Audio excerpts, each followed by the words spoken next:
อยู่ไกลดอนใส่บ้านเฮาคิดฮอดบ่เศร้า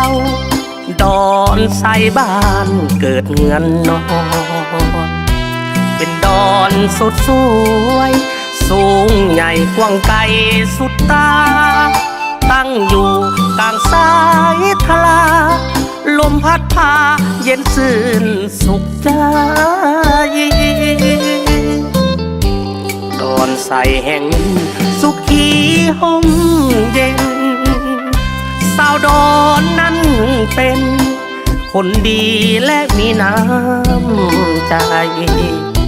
ปากเบาอ่อนหวานสมเป็นลูกหลา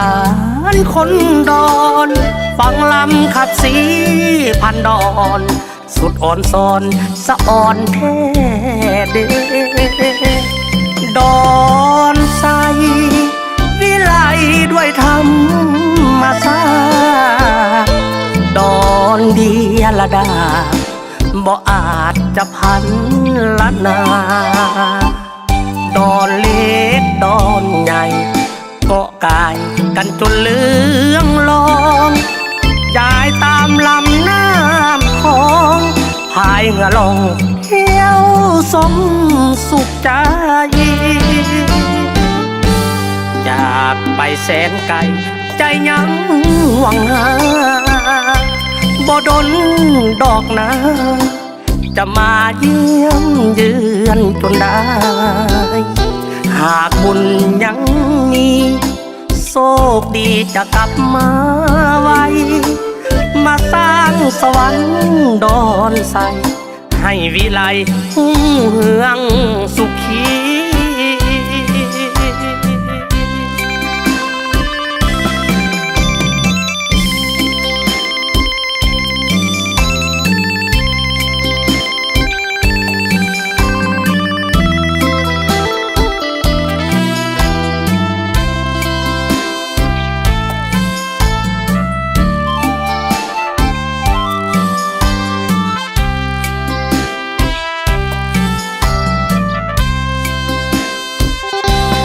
ดอนใสวิไลด้วยธรรมศาสตร์ดอนเดียละดาบ่อาจจะพันละนาดอนเล็กดอนใหญ่เกาะกายกันจนเลื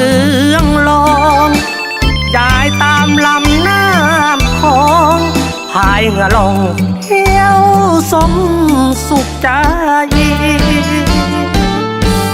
จากไปแสนไกล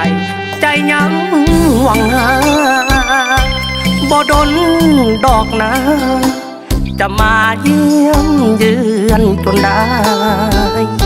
หากบุญยังมีโชคดีจะกลับมาไว้มาสร้างสวรรค์ดอนใสให้วิไลหุ่งเฮืองสุ